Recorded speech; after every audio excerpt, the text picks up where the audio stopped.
Hello बच्चों PCM core में आप सभी का स्वागत है। अगर आप क्लास 12th में हैं तो आज हमारी क्लास आपके लिए बहुत इम्पॉर्टेंट है। ये क्लास 12 फिजिक्स का टॉपिक है इलेक्ट्रोस्टैटिक पोटेंशियल एंड कैपेसिटेंस। इससे पहले हमने इसके सारे टॉपिक्स बताए हैं, ये हमारे लास्ट टॉपिक चल रहे हैं। ये वीडियो इस चैप्टर के लिए लास्ट है। लगभग हमने इस चैप्टर के हर टॉपिक को कवर किया है, इसलिए इस वीडियो को अच्छे से देखें। इसमें कई सारे हम इम्पॉर्टेंट टॉपिक बताएंगे कि सीरीज कॉम्बिनेशन क्या होता है, पैरेलल कॉम्बिनेशन क्या होता है, एनर्जी स्टोर्ड क्या होता है और एनर्जी डेंसिटी क्या होता है। इस तरीके की कई रिलेशन बताएंगे। तो चलिए शुरू करते हैं। सबसे पहले हम बात करते हैं बच्चों, energy of A charge capacitor क्या होता है। देखिए बच्चों, अगर कोई कैपेसिटर चार्ज करते हैं तो वो चार्ज को स्टोर करता है। जितना चार्ज स्टोर होगा वो हमारा वर्क के फॉर्म में होता है। जैसे the total amount of work in charging the capacitor is stored up in the capacitor in the form of electric potential energy. मतलब जितना अमाउंट ऑफ वर्क जो है, कोई भी कैपेसिटर जितने चार्ज को स्टोर करेगा वो चार्ज उसके अमाउंट ऑफ वर्क के इक्विवेलेंट होगा। कैसे निकालेंगे? सबसे पहले देखिए बच्चों, हमने एनर्जी का ये फार्मूला लिखा है, U एनर्जी है जो कि फार्मूला है 1/2 Q²/C। देखिए चार्ज के डायरेक्टली प्रोपोर्शनल एनर्जी है और एनर्जी हमारी वर्क के इक्वल होती है, तो जितना ज़्यादा चार्ज होगा उतना ही ज़्यादा वर्क होगा। इसी तरीके से ये सारे फार्मूले हमारे एनर्जी के फार्मूले हैं। अब हम देखते हैं बच्चों एनर्जी डेंसिटी क्या होता है। देखिए सबसे पहले हम जानते हैं एनर्जी का फार्मूला U बराबर होता है 1/2 CV² और C बराबर हम जानते हैं A∈0/d होता है। ठीक ऐसे ही हम जो है V बराबर, आपने फार्मूला पढ़ा है पिछली कई वीडियो में, हमने ये बताया है V बराबर हमारा ED होता है। अगर इन दोनों की वैल्यू इसमें पुट कर दें तो हम निकाल लेंगे U बराबर 1/2, C की जगह पर हम A∈0/d रखा और V की जगह पर हमारा हो जाएगा ED का स्क्वायर। ये हमारा ED का स्क्वायर। अब हम देखेंगे यहाँ पर आ जाएगा 1/2 A∈0/d, ये हो जाएगा E²D²। देखिए बच्चों पावर से पावर कट गई। अब हमारे पास U बराबर क्या आ गया 1/2 A∈E²D, या हम इसको ऐसे भी लिख सकते हैं U = 1/2 ε0E²।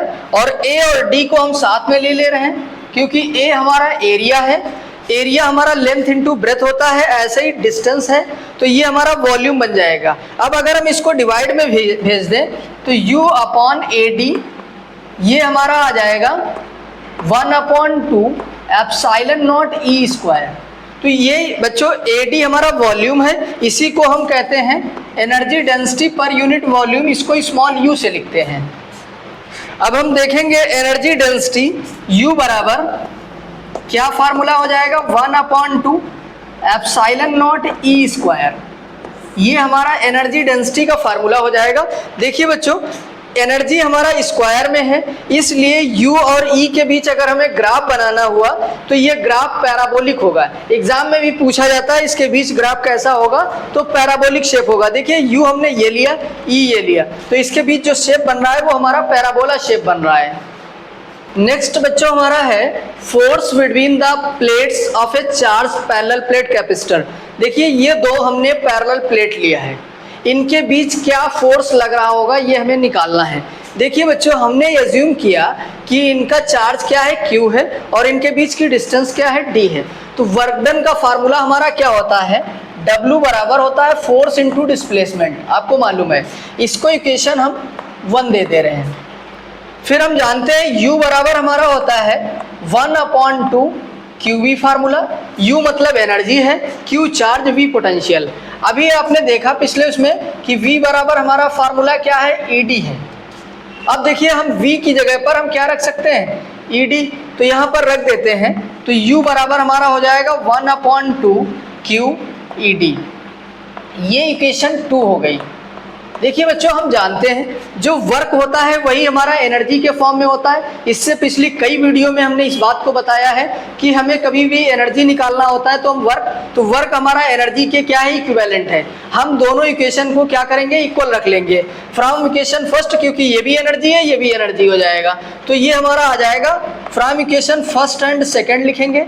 From work done हमारा क्या है, एफ डी, तो ये एफ डी हो गया और ये एनर्जी के इक्वल है, तो 1/2 QED हम इसको लिख सकते हैं। देखिए बच्चों, D से D हमारा क्या हो जाएगा, कैंसिल हो जाएगा, तो फोर्स हमारा क्या बन जाएगा, 1/2 QE। यही हमारा रिलेशन है। अगर कभी आए इलेक्ट्रिक फील्ड और फोर्स के उसमें, तो ये हमारा फोर्स का फार्मूला हो जाएगा 1/2 QE। नेक्स्ट बच्चों देखिए, एक एग्जाम्पल है, एक 12 पिकोफैरेड, PF का मतलब है picofarad, capacitor is connected to 50 volt battery. How much electrostatic energy is stored in the capacitor. ये बोर्ड एग्जाम में आया है, यूपी बोर्ड में 2020 में आया हुआ क्वेश्चन है, बहुत इंपॉर्टेंट क्वेश्चन है। हम देखते हैं सबसे पहले हमें क्या गिवन है। देखिए ये पिकोफैरेड जो है कैपेसिटर, ये कैपेसिटेंस दिया है C, कितना दिया है, 12 पिकोफैरेड। एक पिकोफैरेड बच्चों 10 की पावर -12 के बराबर होता है, तो 12 × 10 की पावर -12 फैरेड हो जाएगा। और हमें क्या दिया है, V दिया हुआ है, 50 वोल्ट है। अब हम जानते हैं एनर्जी का फार्मूला U = 1/2 CV² होता है। अब बच्चों हम क्या करेंगे, C और V की वैल्यू इसमें पुट कर देंगे, तो ये हमारा हो जाएगा 1/2, C की जगह पर हो जाएगा 12 × 10 की पावर -12, ये हमारा C हो गया। V कितना है हमारा, 50 है, इसका क्या करेंगे, स्क्वायर कर देंगे। अब देखिए बच्चों, 12 ये कट जाएगा, 2 × 6 = 12, 6 आ गया, 6 × 10 की पावर -12, 5 का स्क्वायर 25 हो जाएगा, और एक 0 का स्क्वायर करेंगे तो 00 हो जाएगा। देखिए बच्चों, 2 0 से 2 पावर हमारी कम हो जाएगी, और 25 को 6 से मल्टीप्लाई कर लेते हैं, 25 6 जा 150 होता है, और ये हमारी पावर कितनी बचेगी, 10 की पावर -10, क्योंकि 2 पावर से 2 0 कम हो गए। अब देखिए 2 डिजिट डेसिमल बच्चों इधर लाएंगे तो 2 पावर और कम हो जाएगी, क्योंकि स्टैंडर्ड फॉर्म हमारा होता है 1 डिजिट के बाद डेसिमल, तो 1.5 × 10 की पावर -8 जूल हो जाएगा। यही हमारी एनर्जी आ जाएगी। नेक्स्ट बच्चों हमारा है कॉम्बिनेशन ऑफ कैपेसिटर। अगर कई कैपेसिटर हों, पहला हमने बताया सीरीज कॉम्बिनेशन अगर हमारा है। देखिए सीरीज का मतलब ये होता है, हमने एक वायर लिया और उसमें एक ही वायर से बराबर पहला कैपेसिटर कनेक्ट किया, दूसरा कनेक्ट किया, तीसरा, मतलब एक ही वायर से सबको कनेक्ट करते चले जा रहे हैं। अब देखिए बच्चों, जो चार्ज इस वायर में है यही चार्ज हमारा आगे बढ़ेगा, दूसरे कैपेसिटर में जाएगा, यही चार्ज हमारा नेक्स्ट कैपेसिटर में जाएगा। कहने का मतलब है पूरे सर्किट में चार्ज सेम होगा, क्यों हमारा क्या है, सेम होगा। तो अब हमारा क्या हो जाएगा, पोटेंशियल हमारा V क्या हो जाएगा, इन सबका सम हो जाएगा, V1 + V2 + V3 टोटल। अगर पोटेंशियल की बात करें तो देखिए बच्चों, V1 बराबर हम लिख सकते हैं Q/C1 फार्मूला होता है, या V = Q/C होता है। ठीक है, ऐसे ही V2 बराबर क्या हो जाएगा, Q/C2 हो जाएगा। V3 बराबर हमारा क्या हो जाएगा, Q/C3 हो जाएगा, क्योंकि चार्ज हमारा तीनों कैपेसिटर में सेम है। अब देखिए बच्चों, नेट पोटेंशियल की अगर हम बात करें तो V का मतलब हो गया V1, V बराबर V1 + V2 + V3। अगर इसमें हमने 3 लगाया है, इससे ज़्यादा भी कैपेसिटर हो बच्चों तो सबको जोड़ते जाएंगे, तो उसके अकॉर्डिंग यहाँ पर V4, V5, V6 ऐसे ही लिख लेंगे। अब देखिए हम यहाँ पर रखेंगे V1 की वैल्यू क्या होता है, Q/C1, C2 हो जाएगा। ठीक ऐसे ही यहाँ V3 की जगह पर हो जाएगा Q/C3। देखिए बच्चों, सेम इसी फार्मूले से V बराबर हम Q/C भी रख सकते हैं। अब हम यहाँ से Q क्या करेंगे, सबसे कॉमन ले लेंगे, तो Q जब कॉमन लिया तो यहाँ पर बचेगा 1/C1 + 1/C2 + 1/C3। अब देखिए बच्चों, इधर क्या है हमारा Q/C, अब Q से Q क्या हो जाएगा, कट जाएगा, तो 1/C बराबर हमारे पास क्या हो जाएगा, 1/C1 + 1/C2 + 1/C3। यही हमारा फार्मूला हो जाएगा। नेक्स्ट बच्चों हमारा है पैरेलल कॉम्बिनेशन। देखिए पैरेलल कॉम्बिनेशन में क्या होता है कि अगर ये कोई वायर है, देखिए हमने एक वायर लिया और इस वायर से कई सारे वायर अलग अलग निकाल दिए। एक वायर ये निकाला, एक वायर ये है, एक वायर ये है। पहले वायर में अलग कैपेसिटर C1 लगा दिया, दूसरे वायर में हमने C2 कैपेसिटर लगा दिया, तीसरे वायर में हमने C3 कैपेसिटर लगा लिया। अब देखिए बच्चों, अगर हमने टोटल चार्ज Q दिया है तो ये अलग अलग वायर में जा रहा है, तो अब हमारा क्या हो जाएगा, डिवाइड हो जाएगा चार्ज। हमने ये सपोज किया कि पहले वायर में हमारा चार्ज क्या जा रहा है Q1, दूसरे वायर में क्या जा रहा है Q2, इसमें क्या जा रहा है Q3। वोल्टेज सबका सेम है, तो अब हमारा फार्मूला क्या हो जाएगा, Q बराबर Q1 plus Q2 plus Q3 हो जाएगा। अब Q1 बराबर क्या होता है हमारा, C1V हो जाएगा, क्योंकि पहले का कैपेसिटर क्या है C1 और वोल्टेज क्या है V, तो Q1 बराबर क्या हो गया C1V। ठीक ऐसे ही Q2 बराबर क्या हो जाएगा C2V हो जाएगा। ठीक ऐसे ही Q3 हमारा क्या हो जाएगा C3V हो जाएगा।